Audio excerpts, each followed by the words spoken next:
What's going on YouTube? Bear here. This is Bear's Mix. Welcome back to my channel. This evening I'm coming to you from Oklahoma City, Oklahoma, where it looks like the skies are getting ready to open up and pour like a bastard. And from what I've seen on the weather reports a little while ago, it's supposed to rain for the next 3 days out here, and our lot's going to be a muddy mess. Oh well, such is life. First thing I want to do here is make a quick little apology. Some of you, well, 19 of you that is, noticed this morning that we finally got a new video up. And a short time later, it disappeared. What happened there was I made a rookie move. I screwed up. I was really tired when I made the video last night. I just tagged on my intro, my outro, and went to sleep as it was uploading. Woke up this morning, hey, 19 views, all right. With the 19 views, I had 15 thumbs up.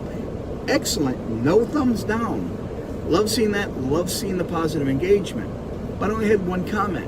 I went and read the comment, and it had me a little perplexed. It said, sorry, I couldn't see what was going on in that little video window. So what the heck is this guy talking about? Little video window? I don't do PNPs normally, or picture-in-picture. So I go and launch the video to make sure it was going to play fine. Last couple videos I uploaded failed to upload because I had such poor internet connection that they corrupted during the upload process. So they never went up properly. Now, I look at the video, intro played fine, get to the video itself, and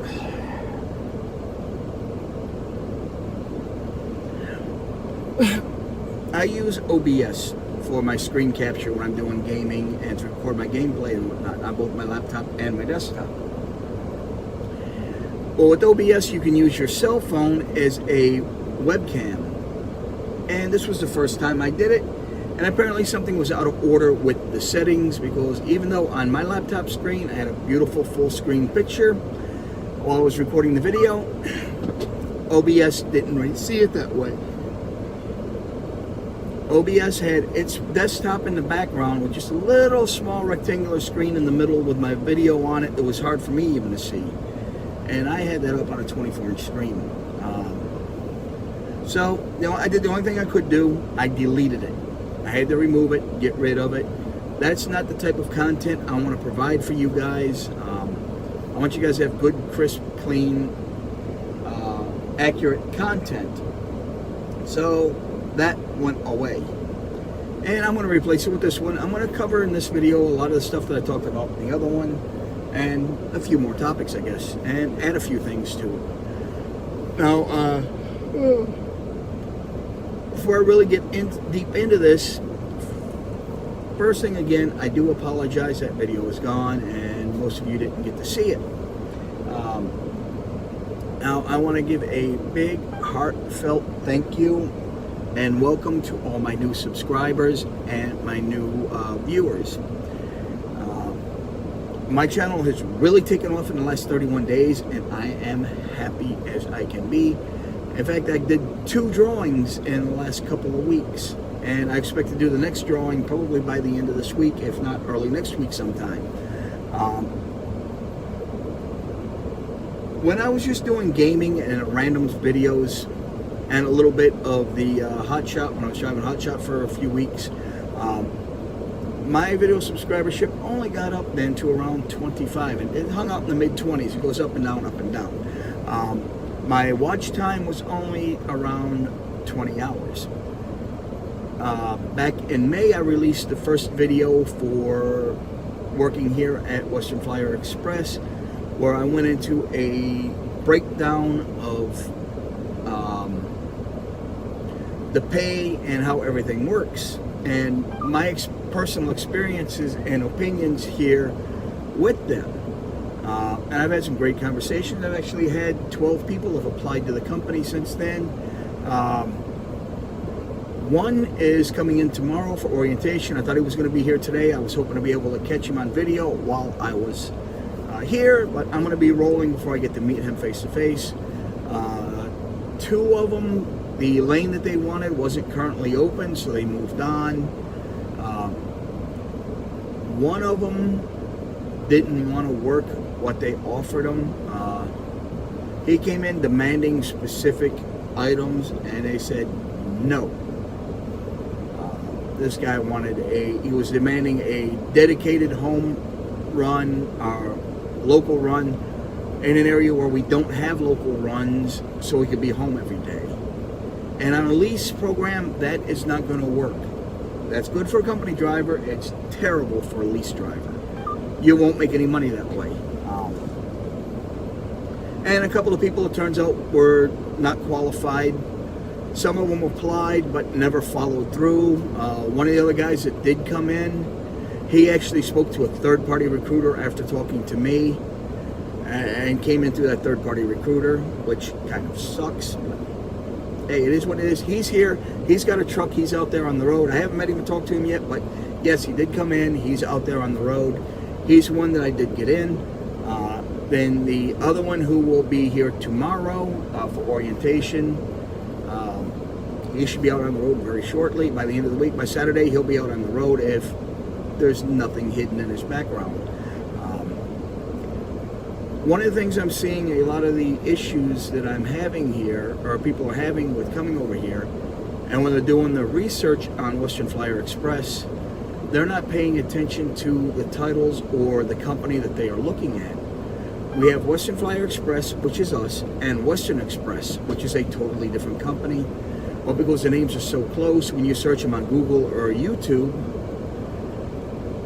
they both come up, and there's a lot more stuff comes up for Western Express because there's more information out there about them, about their terrible. They have an atrocious history when it comes to the way they treat their drivers, and they have an even worse reputation when it comes to their lease program, unlike over here at Western Flyer Express. I've done a couple lease programs myself, and I've bought a couple trucks, and Western Flyer Express is by far the best program I've participated in, and I'll have this truck paid off in almost no time. Now, speaking of pay, let me let you in. I got my settlement for last weekend a little while ago. Now, keep in mind, it is about $800 lower than it should have been. I had a really good run. 2 weeks ago, I put brand new drive and steer tires on this truck. Exactly 1 week after I put them on. I put them on 2 weeks ago Monday. Last Monday, one of the brand new drive tires had a tread separation. It's a recap, and this is what it looked like on my truck.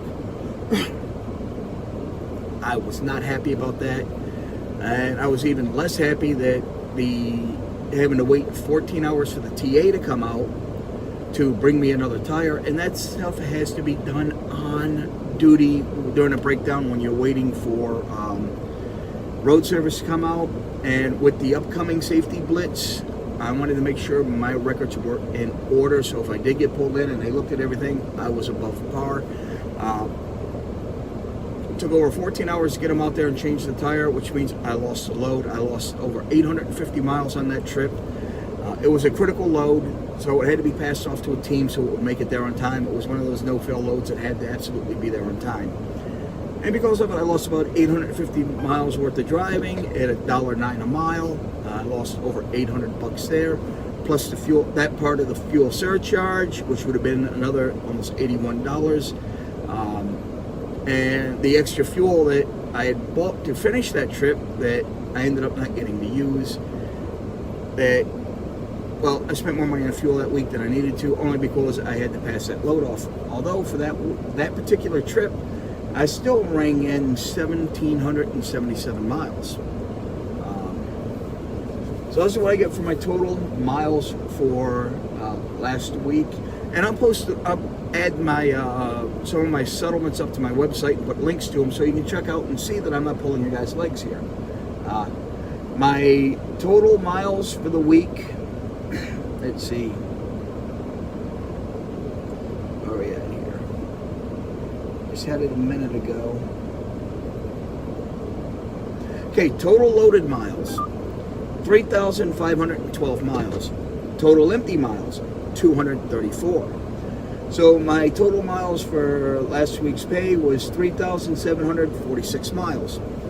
The gross to the truck before deductions and expenses was $4,083.14 plus $422.16 for my fuel surcharge, which gave my gross to the truck for last week $4,505.30. Now I take out all my deductions.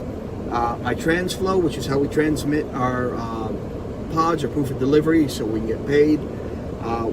We were using TransFlow, we just switched over, we are now using EB. But my TransFlow for last week was $3.56. My 2290 tax, that's your heavy vehicle highway use tax, that's $10.58 every week. My bobtail insurance is $7.50 for the week. My occupational accidental insurance is $29.54 a week. My physical damage insurance, which is my most expensive insurance, that's $87 a week. And that's cheaper than most companies. My warranty payments, I told you guys I pay 12 cents a mile towards my warranty on the variable. My warranty payment was $449.52. Now keep in mind that covers all expenses, all expendables. Now a couple weeks ago I just put brand new set 10 tires on here, 2 brand new steers, 8 brand new drives. It would have cost me over $8,000 if I was paying for it out of pocket, but thanks to that variable, it didn't cost me anything out of pocket. When I had some other minor repairs done to it, the warranty covered, didn't cost me anything out of my pocket. Then I go on to my truck payment for last week with my 23 cent a mile variable plus the $145 fixed truck payment. Last week's truck payment was $1,006.58. Well, it says owner-operator benefit cooperative, but that's actually my Equinox. That's who I use to do my taxes and my bookkeeping. That's $22.99 every week. I went with the high end, the top end of it, so they do my taxes and everything for me. Then my Qualcomm equipment, which is how we communicate through the computer. The equipment itself is $12.50 a week. The messaging service is another $12.50 a week. And my total fuel cost for last week, $911.52. And I went over 3,700 miles on that. So my total charges, my total fees and overhead and expenses was $2,553.79. Leaving my take home, that will be deposited in my bank account tonight at $1,951.51. Should have been closer to $800 above that. Should have been well over, so it should have been $800 more. It should have been around $2,500 after all my deductions and everything. But still, $1,900 paycheck is not a bad paycheck, especially when I had a breakdown and lost a third of my load. So I am going to upload that to my website, and I'll put a link here. I'm not sure which one of my websites I'm going to upload it to, but I will upload it to one of my websites and put a link down here so you guys can see this and some of my other settlements. So you can see I'm not blowing smoke. I'm not talking unicorn farts, puppy dogs, and rainbows here. I'm giving you guys a straight scoop. I'm laying it out for you. I've spelled out in my other videos. I've laid down the breakdown on everything and how it goes and what my payments are and what some of my checks have been. Here's another decent example. Last week's check was $1,200 and something, I think. I'd have to go back and search it. That's on my laptop, not on the tablet. It's just on my tablet right now because that's why I pulled it up earlier to see what it was while I was waiting for it. So yeah, it's almost $2,000 for last week take home. And because I go after all my tax deductions, I record all my expenses as a lease operator or an independent contractor or an owner operator. There are a lot of deductions you can take. As a company driver, you can no longer take these deductions. So I make sure I have enough expenses and deductions where I don't pay anything out in taxes every quarter, and I always get a tax return at the end of the year. Last year's tax return for last year was around $2,800. So I got a decent tax return coming in here whenever they get around to repaying me. Now, when it comes to my channel here, like I was starting to say earlier, my channel is really starting to expand and really starting to boom on me. 31 days ago, like I was saying, I was stagnant at 47 subscribers and 98 hours total watch time, and I went up from 25 subscribers and 50 some hours of watch time. Once I started talking about Oyster Flyer Express, my channel started gaining a little bit of momentum. And I haven't been able to successfully upload a video since July, and here it is, September. But in the meantime, in the interim, I've been doing some research on trying to figure out how to improve my channel, fine-tune it, tweak it, so I can give better content and get more people into it. I've seen a lot of programs and a lot of different content creators out there giving their opinions and the way they claim they do it, and frankly, I found a lot of their stuff to be bunk, just pure BS. There was one group out there though, Think Media. Their YouTube channel, Think Media TV, that is going to be, I forgot his name, Sean Cannell. He puts out a lot of really, really good information. As far as I'm concerned, he is the gold standard. Think Media Group is the gold standard when it comes to setting up, promoting your channel, and doing it right. 31 days ago now, I started implementing some of the suggestions and the things they do. When they go through their videos, they tell you different ways to set up for SEO. They do a lot of reviews on camera equipment, studio equipment, recording equipment, software. They tell you how to set your channel up. They go into long tail keywords, metadata, a lot of different things, and stuff that you do on the back end of your channel where people don't see it. I started implementing some of this stuff 31 days ago. I've been watching these guys for probably 45 days or so. And I tell you something, it has paid out immensely. Now, I'm never going to get my channel to be as big as somebody like PewDiePie. Wow, PewDiePie, talk about a channel. This kid's been at it a little over 10 years. He is making an absolute killing on YouTube. He currently has over 100 million subscribers. That's right, I said over 100 million subscribers.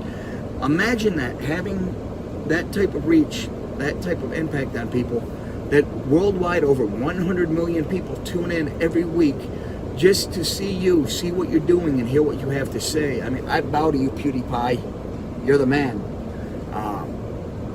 All I can say is congratulations on your success.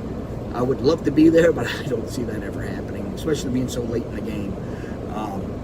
Me, I'll be happy if I make enough money to go out and get a nice steak dinner and have a couple of drinks, relax, and enjoy myself once a month. Now, Think Media, Sean Cannell and his partner there, Benji Travis, wrote a book last year called, it's a long title. Short title of it's YouTube Secrets. The long title is YouTube Secrets, the ultimate guide to growing your following and making money as a video influencer. I grabbed a copy of the book myself. It's fairly inexpensive. And I suggest all you guys do it as well. And to make it easier for you, I'm going to put it's going to be an Amazon affiliate link, I'll tell you right up front. But I will put a link in the description where you can go and order a copy of the book for yourself. It's not very expensive.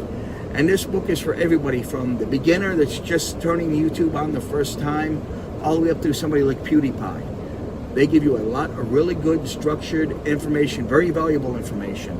And if you buy it through my link, which I truly hope you do, you'll not only be helping me and the channel out, because these money that I get from these things, from my affiliate sales and whatnot, go back into buying equipment for the channel. Some of my recent affiliate sales, I just bought a new green screen for my apartment so I can start doing some chroma key.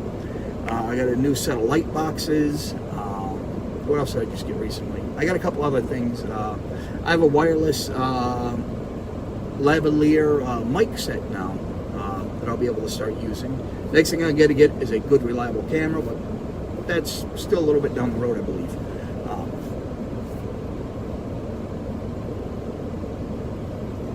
So with these guys here, well, since I implemented their changes in the back end in 31 days without uploading any videos, this is where I am at right now. Subscribership jumped from 47, I'm now at 635 subscribers. My watch time went from 98 hours. I'm now at 542 hours of watch time on my videos. I've only got 32 videos on here right now, 33 when you count this one. And most of them are really short, just a couple minutes long. Some of them are only a couple seconds long. But yeah, implementing the stuff that I've got, the information that I've gotten from Think Media has helped me out immensely, and my channel's taken off. I've given out 2 of my prizes so far, and at this rate, I'll probably be giving away the 3rd prize by the end of the week, and hopefully the final prize will be in a couple weeks down the road. Well, we're getting there. We're moving closer and closer to being monetized. And the I mentioned that Amazon account there is some of my passive income, and the book, you'll be able to buy the book and help me out. I'll get a couple cents for every sale, things like 3 to 5 cents, not much, but every sale helps. It goes to the account and it goes to help the channel out. Some of the other things I do for passive income, I do web hosting and domain sales, domain names, and from that I average anywhere from $450 to $480 every single month. Without fail, goes into my bank account. I have several people that I host websites for. Some of them renew annually, some of them renew every month on auto pay, and the difference between the $450 and $480 is the sale of new domain registrations. Now, that's one of my passive sources of income. I've also recently launched an online barbecue supply store where I'm selling barbecue grills, smokers, supplies, and accessories. That's rollingsmokebarbecue.net. There'll be a link in the description to that as well. This too is an Amazon affiliate program where I list the items, sell them, and they deliver them for you. And I also have a homestead supply store. We're talking small scale farming and gardening supplies, tools, and equipment. That's shop.bearshomestead.com. I'll put a link to that as well. Some of the other ways I make money, I think I might have mentioned in another video, is I do a little gold prospecting. I go out there and dig gold. I get me things like this vial right here. This is a 1 ounce vial. Right now there's not much in it. That's about a ½ gram of flakes and fine gold that I've pulled out of the ground recently. And I clean that gold up. I process it through a process called aqua regia, which is Latin for royal water. It's just a simple mixture of hydrochloric acid, nitric acid, and there's a few other steps involved in it until you get things like this. This little bar here is gold that I personally recovered from the ground up in Alaska. Little in there spilled over the edge of the mold, so I got a little handle right here I can hold on to. This right here is about 1 ounce of gold. Listen, quiet, isn't it? Well, I clean it up and wash it through a process called aqua regia, which actually dissolves the gold. Then you go through another process to re-solidify it before you clean it up, put it in the crucible, and melt it down to get 24 karat gold. The gold here in this vial is anywhere from 18 to 20 karat gold. It's not pure gold. 24 karat gold is not pure gold. It's the purest form of gold you can get currently. It's about 99.9% pure gold. Technology as it stands right now is not to the point yet where we can recover 100% pure gold. When I take stuff like that in the vial, when I get a bunch of it, I clean it up, melt it down, and things like this one. This little bar right here weighs over 7 ounces of 24 karat gold. Now, I checked the current spot prices of gold a little earlier. Those 2 little bars right there weigh in a combined total of 8.84 ounces. Gold right now is $1,975.60 an ounce. The total value of those 2 bars of gold, $17,464.30. I know it's not much money, it's pittance, right? But it's part of my retirement fund. It's when I go back home here in a couple of weeks, it's going back into the safe with the rest of my precious metals. I have other gold, I have silver, I have platinum, I have copper, I have some palladium, stuff that I've recovered. When you recover this gold and you purify the gold, there's other metals and precious metals mixed in with it. You have your platinum metal groups or PMGs. You have silver mixed in with it, some copper, sometimes there's zinc, lead. There's a bunch of different precious metals in it. and you do different processes to remove each one of them. And I go through the processes, and I refine it, smelt it down, pour it through a mold for either a bar or a round, and I throw it in my safe for storage. It's my retirement fund. And I'm going to show you guys in a later video how I do this and how I go about everything from recovering gold, the different types of gold recovery, mini trouble, high banker, sluice, dry washer, panning, dry panning, nugget shooting, which is using metal detector, and a bunch of different steps. And I'm going to show you how I go through the steps of refining it and purifying it myself and recovering the different types of precious metals from it. And it's all going to be in later videos, and it can be rather technical. And just so you guys know now, it's for, I don't want to say educational purposes, because if you do it wrong, you're working with chemicals that can produce deadly gases that can be very harmful or even kill you. I'm going to tell you that up front, and I'll tell you that over and over again in that video. It's just for demonstrations. I don't expect you guys to follow my steps 100%. I don't expect you guys to do it at all if you have no experience with it. Now,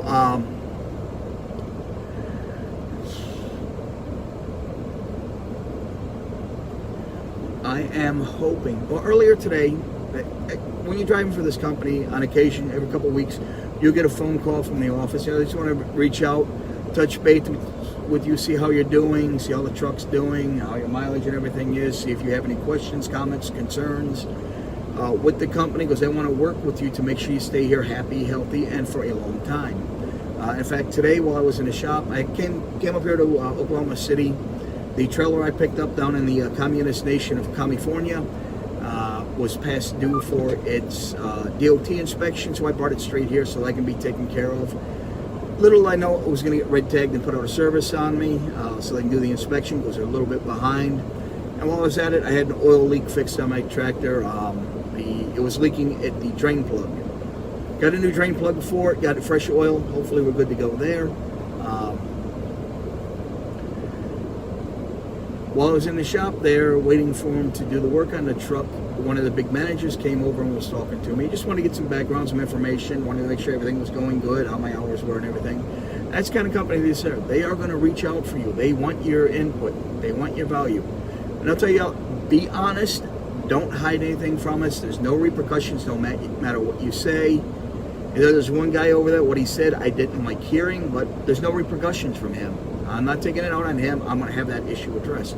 That's the kind of company you're dealing here with. This is the only company I've worked at. When you get to orientation, the owner and the managers help you take your property out, get loaded up on your truck, and they help you load up your first trailer. They help you log into your Qualcomm, make sure you're good to go and ready to run.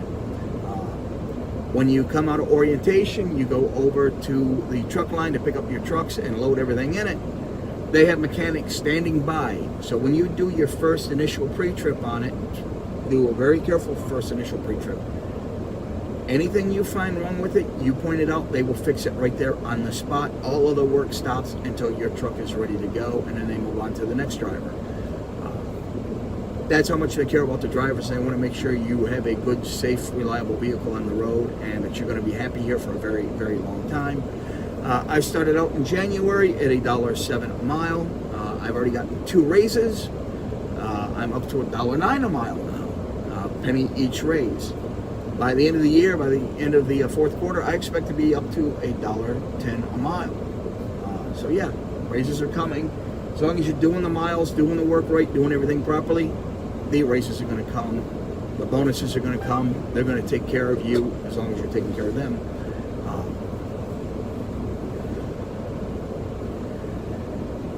Now, something else I want to address here is the way people drive around trucks. Saturday was a very bad day for truck drivers in New Mexico.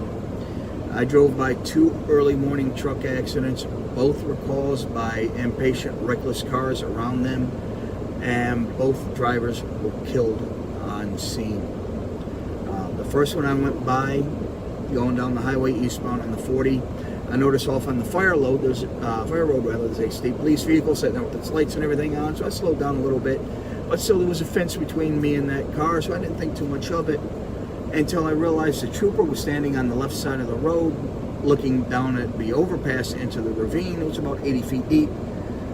sitting there talking on his phone. There was no other rescue vehicles around anywhere, and he had this very solemn look on his face.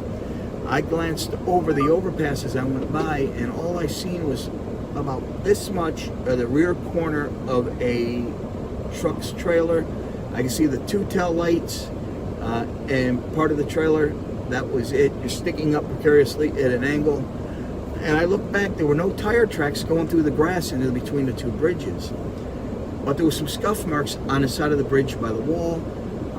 Figured, okay, something happened, and the guy went over the wall, maybe had a steer tire blowout or something. He hit the wall, and a truck toppled over it. Found out later on he was cut off by a reckless driver. Clipped in the front end and forced off the road. That happened sometime late at night. He wasn't found until the morning. Somebody had witnessed it, reported the other vehicle, and it took them a while to locate it because you couldn't be seen from the highway. So I had to drive down the service drive and get out of the cars and walk over and look over all the overpasses until they finally located the wreckage. A little further up the road, there was a double trailer parked on the side of the road. The driver had a breakdown, pulled off to the side of the road, had his triangles, did everything right. Truck coming westbound, seen the truck broke down, seen a driver there standing next to this truck, and he signaled he went to merge over and do the right thing, get over to the left lane. There was a car coming up behind him, and I see this all the time, and it pisses me off to no end. When a driver turns on their directional, it means, excuse me, we need to move over for something going on in front of us. We're not moving over to inconvenience you. Too many drivers are so impatient, they don't want to be stuck behind a truck for 10, 15 seconds. Enough time for us to move over, pass the obstruction, and then move back over. And they take that blinker as a invitation to speed up and pass us on that side, which is what happened in this, according to the witnesses. He came over, all of a sudden a car went around him in the breakdown lane and cut back in front of him. They made contact, they sent him off to the right into the back of those that broken down double tractor trailer, and at a high rate of speed. And when I seen it, I knew it was a fatal as soon as I seen it.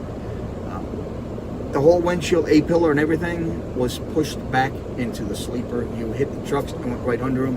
And just the damage to the two trailers, front and rear of them, they were just mangled together like an accordion. I knew it was bad. Get further down the road and this happens.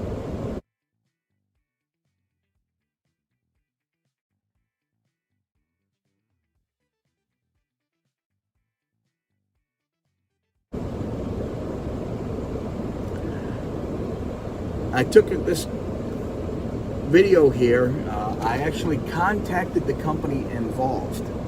Well, let me tell you what happened here, what this led up to this. The speed limit there is 75 miles an hour. We're in a construction zone where speed limits were reduced to 65 miles an hour. I was closing on a prime truck in front of me in the right-hand lane where I was, and those guys can only do about 58 miles an hour. I checked my mirrors, it was clear, there was nobody anywhere near me. So I signaled, lane was clear, so I merged over and I started closing on that prime truck to pass it. I see out the corner of my eye in the mirror, I see something green, yellow and green come flying down on my right. I look over, it was a Mercer Transportation flatbed in excess of 80 miles an hour. Seen him just in time to slow down. He came very close to rear-ending the prime truck, as you can see in the video. Cut over last second in front of me, forced me off the travel lane onto the median. He ended up overcorrecting and wound up in the median himself somewhat. He partially left the road and came back over, and it looked like he just was barely able to control it. Came within that close to hitting the front of my truck. If his trailer had hit my truck and I hadn't been paying attention and slowed down when I did, he would have forced me off into the median. That little short median, I would have went through that wire barrier, the speed I was going and the weight I am, into oncoming traffic and probably killed somebody, and it would have been his fault. I called Mercer Transportation. I couldn't get his truck number because he went by so fast. There was no trailer number on the flatbed. And about the flatbed, his load was unsecured. It was not properly secured. You can see in the video, you can see the straps just flapping in the wind. It was a load of fire hydrants. I'm surprised they didn't fall off the way he was shifting and swinging in and weaving in and out of traffic. After he got past us, he was well in excess of 100 miles an hour. He just disappeared out of sight in the blink of an eye. And I'm watching him going up the road, just weaving in and out of traffic recklessly. I mean, it just a bad situation. I was expecting to see him in a ditch or in an accident up the road somewhere. Don't know what happened to him. Don't know where he ended up. But I was able to take a screen capture of the back of his truck and get the license plate number. Where is it? U94Z363. I called Mercer Transportation right away. They said, well, we'll have somebody call you back. That was Saturday. Today is Tuesday. Still haven't heard back from anybody. Tried calling him again today. Oh, well, okay. Thanks for letting us know. Click. I posted a copy of the video onto their Facebook page. Oh, thank you for bringing this reckless driver to our attention. We forwarded this video on to our safety department, and they deleted the posting. They don't care. Nothing's going to happen to this driver.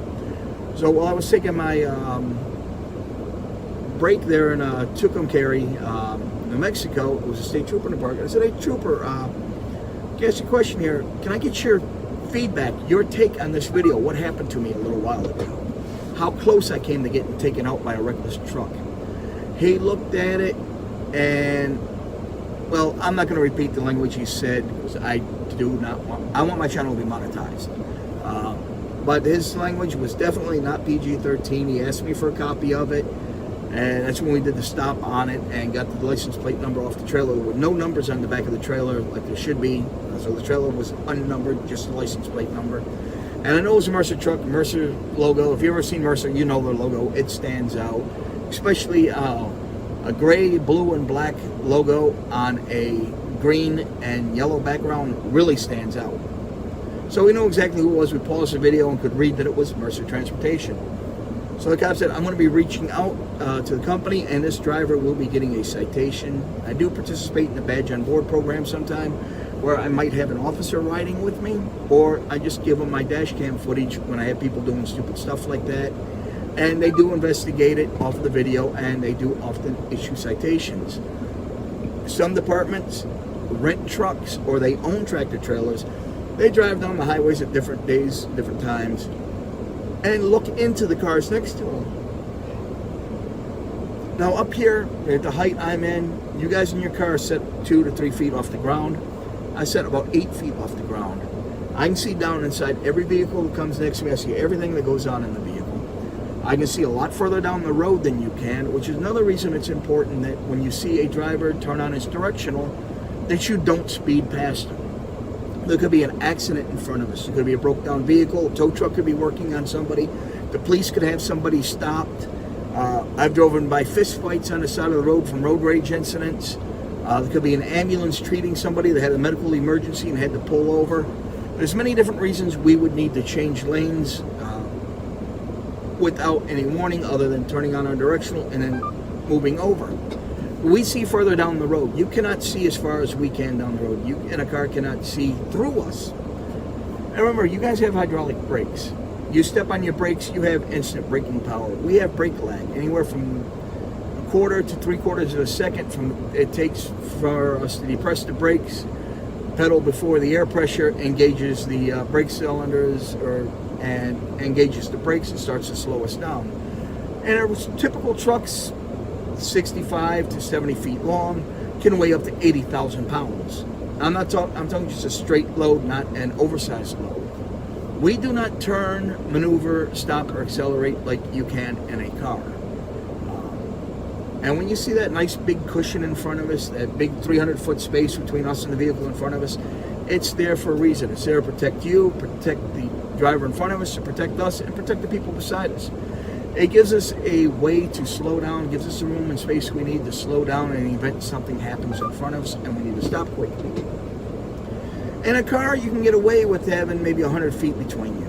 In a tractor trailer, fully loaded tractor trailer going at 55 miles an hour takes a length of 3 football fields to come to a complete stop. A car takes a half a football field. So it's very important you leave us room in front of us and the side of us. And when we signal to change lanes, it's for a reason. We're not trying to inconvenience you.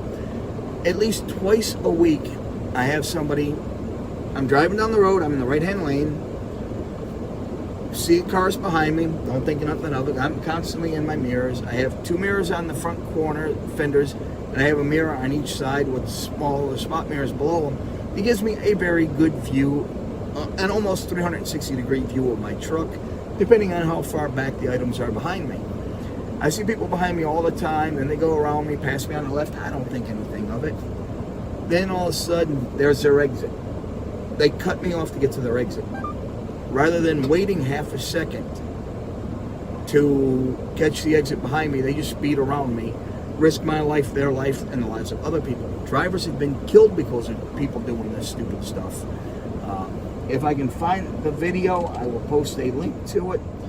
But there is a video where a car actually went around the truck on the right, like it was trying to take the exit, and then last second cut back over in front of the truck, past the truck on the right, clipped the front quarter of the truck, and went across the highway into the median, overturned. The driver died. It took him a while to locate and identify the driver of the vehicle that caused the wreck, but he's sitting in prison right now for vehicular manslaughter charges. Be very careful about how you drive your own trucks and big rigs. I mean, we're not trying to inconvenience you. Remember, that truck that you just cut off, that you caused the wreck or to run off the road, he might be carrying that very important medicine that you're waiting for that's on back order. He could be carrying the stuff you need for your kid, something medical or anything. You don't know what we're hauling. We can be hauling anything from the food on your table to the clothes on your back, the tires on your car, parts for your car, all the material that was used to build your home, your cell phone, whatever you're watching this on right now, was transported by a truck. Every commodity in the United States is on a truck at some point in its trip. A lot of times it's towards the end, like to the distribution centers from rail yards, shipyards, other distribution centers for transfers, and then it goes back on the truck again to the store where you're buying it from. People give trucks a bad rep. They give us a bad name. They treat truckers like crap. You know something? We're not the problem. A lot of you self-entitled people are that think you're better than truck drivers. And a lot of people get upset with truck drivers being on the road and think we're out to delay them or cause them problems. We are not. We want to get home to our family at the end of our shifts, just like the rest of you. And some of us are on the road for several weeks at a time. I haven't been to my home in 10 weeks. 10 weeks I've been on the road. I have not been home yet. I shouldn't say that. 2 weeks ago now, I had a load back to Vegas, dropped the load off, went home to take my 34-hour break over the weekend, and then got rolling again. And that I'm not counting as home time. For me, home time is I schedule it ahead of time. I go home, I make plans, and I do what I need to do. Something like that, I just went home and slept. Got something to eat, took a shower, and slept. Just to relax and unwind. But if I'm taking home time, it's going to be more than 34 hours. Usually if I go home, I'll go home for a solid week. And with our truck payments and the way things are structured here, it's very easy. I don't come back to a negative paycheck. I come back to a positive paycheck, and I get back positive very, very quickly.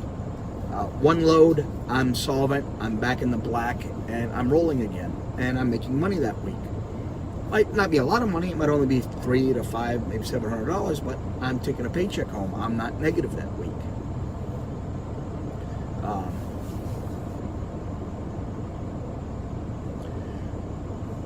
So I don't know if I mentioned this or not.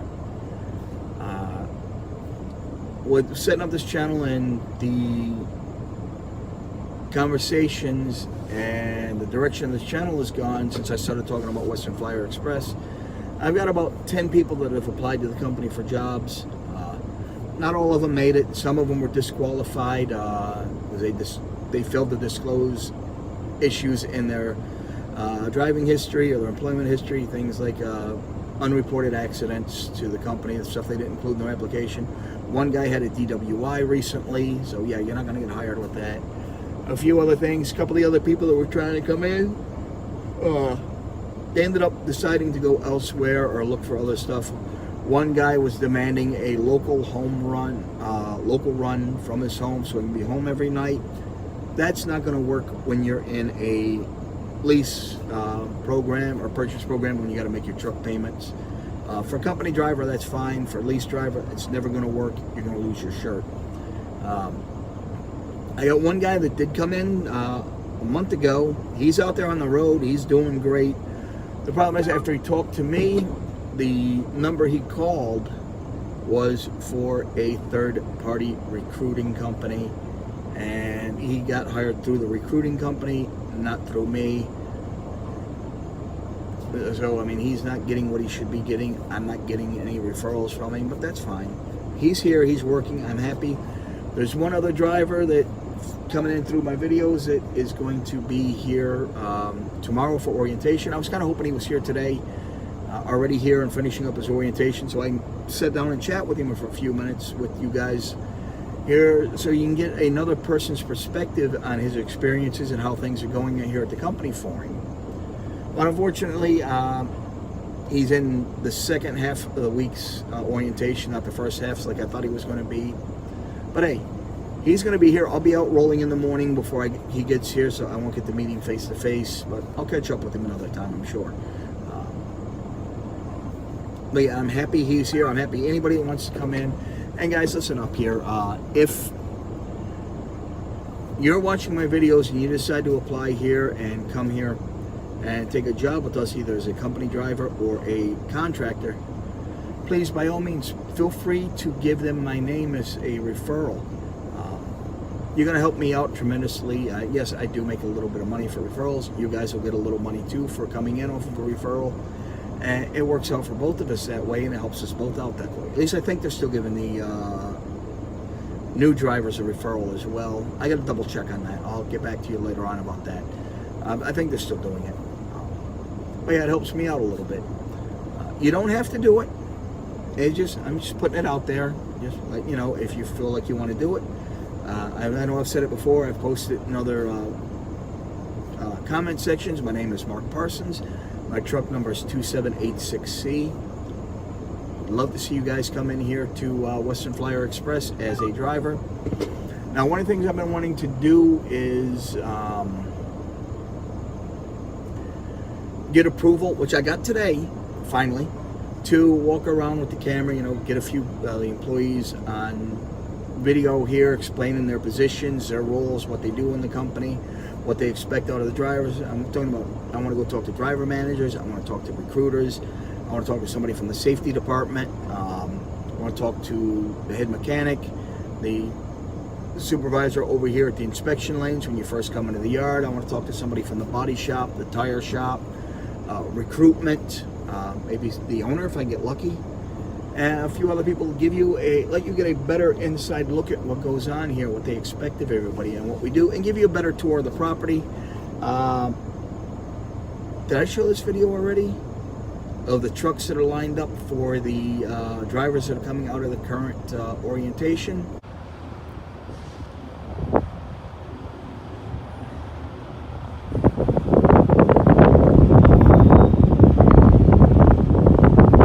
The trucks that are facing out have not been assigned yet, but the trucks that are facing in are assigned to the drivers that will be mounting up tomorrow after they're done with the orientation, and they'll be under the first loads tomorrow.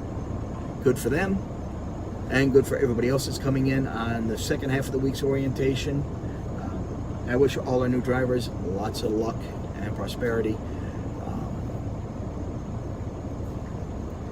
I really don't know what else to say here. I have a reason for trying to stretch this out to an hour, which I can't go into right now. I might reveal it later on.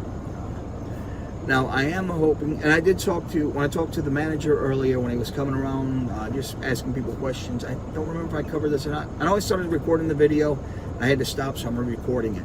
I can't remember if I covered this or not, but one of the big bosses came around while I was in his shop, and he just wanted some feedback on my experience here with the company. I gave him all good feedback. And I told him what I was doing with the channel and what I would like to do with filming everything, and he's on board with it. Where was I going with that? But yeah, that's some of the things they do. They will call you every couple of weeks, check in with you, see how you're doing, seeing if you need anything, if there's anything they can do to make your job and life a little bit easier. They want to keep their drivers happy and here for a very long time, and they go out of the way to do it in most cases.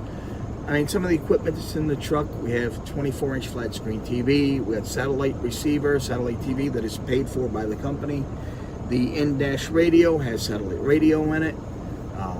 All the trucks are equipped with power supplies, or rather power inverters, and they're equipped with either an APU or an EPU. I got lucky with an EPU, which I prefer.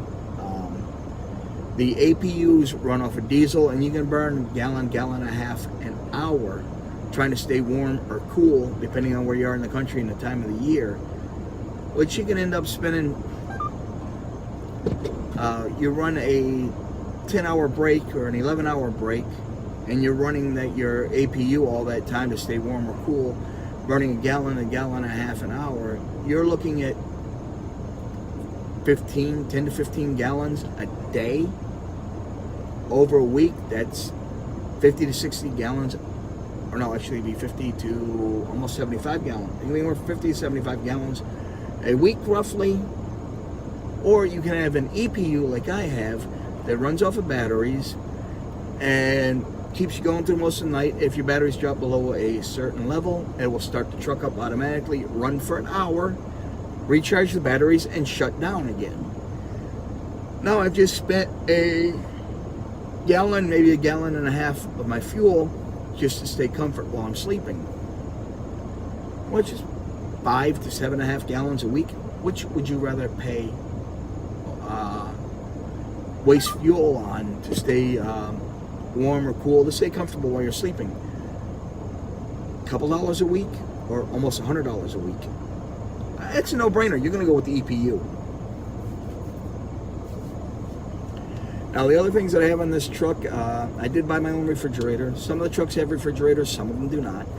This one didn't, so I went out and bought one. I had enough points saved up on my Pilot and Flying J points from fueling that I bought the refrigerator from there while it was on sale, and a $50 mail-in rebate.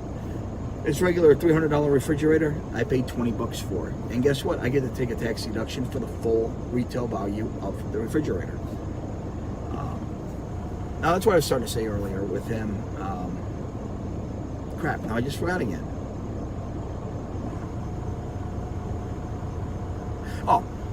Oh, he was asking me about the truck and stuff and the issues that it was. Yeah, I've had a couple breakdowns. It's been towed 3 times since I got into it in January.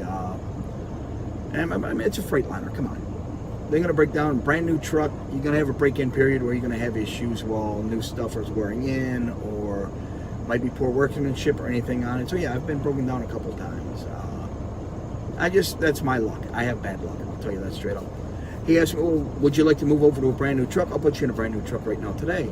I said, you know what, I would consider it, but I don't want to give up my investment that I already have in this truck. He said I wouldn't lose my investment, which makes me think that it would be transferred. What I paid into it already would transfer over, but I didn't get too involved in a conversation with him. So I said, no, I'll just keep the truck for now, and I mean, I'll have it paid off in another 2.5 years anyways. But what I would like to do at the end of the year is maybe hire a team, stick them in here, turn them loose, and get another truck for myself. And he's on board with that. He said, yeah, that sounds like a good idea. Because that's fine with me. Now, if I do that, a team can run 7,000 miles a week very easily. And if I base this off of $1.10 a mile, which is what my base pay will be by then, with my fuel surcharge and everything, all my fuel, all my expenses, my overhead truck payments and everything, and paying them, I'm not going to make anything until the truck's paid off. I'm going to make maybe $340 a week, $1,300, almost $1,400 a month. Off of them driving the truck. It just has my name on it. All the dispatch and everything's handled by the company.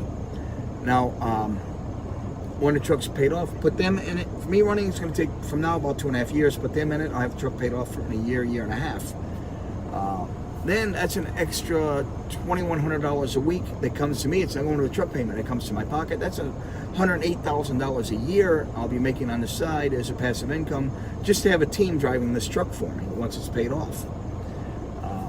Now, what I want to do, I really would like to move up to Anchorage, Alaska. This is something I've been thinking about for a long time. I was going to do a while ago. I ended up relocating from Detroit to Las Vegas instead, working for a different trucking company. Now, I was told that there may be a new lane opening up. They're talking about it, they're bidding on it, that it should open up at the end of the year, and hopefully we do get it. It's a dedicated lane. It's 4,221 miles a week. It loads in Houston, Texas, and delivers to Anchorage, Alaska, and then comes right back.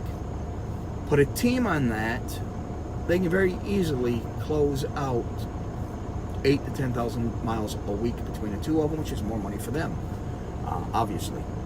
And of course, more money for yours truly. Now, if this does open up, and I'm already slotted in to take one of the spots on it, what I would like to do is get in here towards maybe December or something and start getting trained in the office on their dispatch procedures, their booking procedures, their safety procedures, all that different stuff.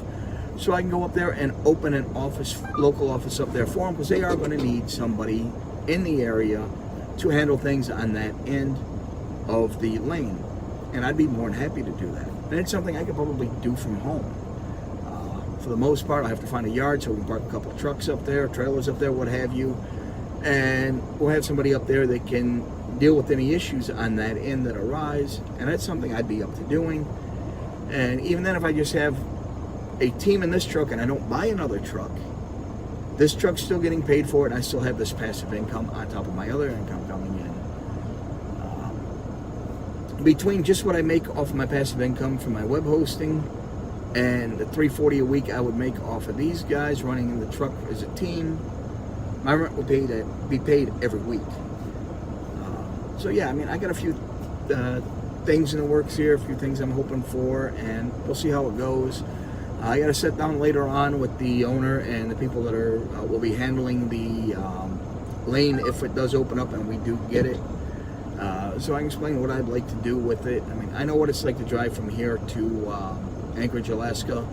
It's about a 6-day drive from Houston, and you got to go all the way up through to Tacoma, Washington. You cross over into Canada on the CA-99. Follow that up through British Columbia, up by the Yukon on CA-97, and you get up into Alaska on CA-1 and cross back, or not CA-1, on Alaska Highway 1, AH-1, and you cross into Alaska. And then it's about another 3.5-hour drive from there to Anchorage, where the lane will terminate. It'll be taking stuff up there to the refineries and the well sites. I have experience with well sites. I've driven on the Permian Basin hauling production water and frac sand, as well as hauling pipe. So I do have some experience working in the oil fields, which will come in handy if this does work out and I can convince them to move me into a management type position and send me up there to operate for them. And that'll make my move a lot easier, not to mention a lot cheaper. I'll be moving more than 800 miles for the job position change, so I can write my move off on my taxes anyways. It's a win-win either way. As long as I get it, I can get up there.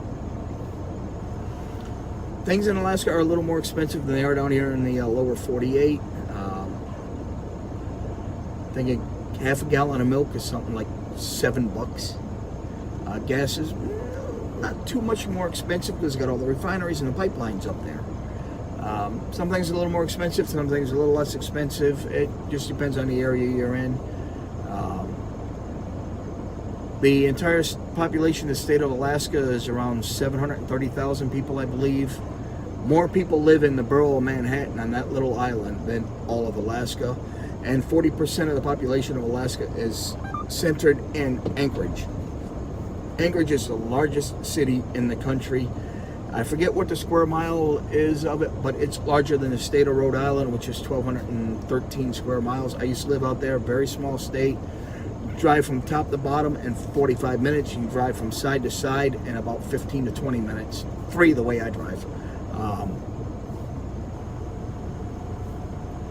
So yeah, I just want to get up there and get things working on that end. Hopefully this works out for me. And we'll just see how things go and where it goes from there. Now, I do want to go in and do that review I talked about earlier, filming the different departments and everything in here, but I'm just not going to go running up, throwing my camera in people's faces. Hey, you, tell me what you do here. Come on, talk to me, talk to the camera. I want to set this up and do it in a scheduled way where I can sit down with people and have them more relaxed and have their permission to do it. Which I've got the company's okay to do it now, which is sweet, but still, I don't want to insult anybody or make anybody nervous or anything like that, so I am going to do it nice and calm and politely. And I want to put together a video that you guys can respect, and it will give you a better understanding of what's going on here, and hopefully convince you guys to come to work over here at Western Flyer Express. Oh crap, I'm coming up on an hour now. Hey, that's what I wanted. Needed a couple longer videos anyways for my stats and whatnot. But that's where we stand right now on everything. I'm going to leave you guys off from here. I hope those video clips and those pictures that I want to insert in this do make it in, and I can figure out how to edit it in properly so it goes through seamlessly. Anyways, in the meantime, as always, keep it between the ditches, keep the shiny side up, the rubber side down, and hey, Army, beat Navy! Ladies and gentlemen, our national anthem.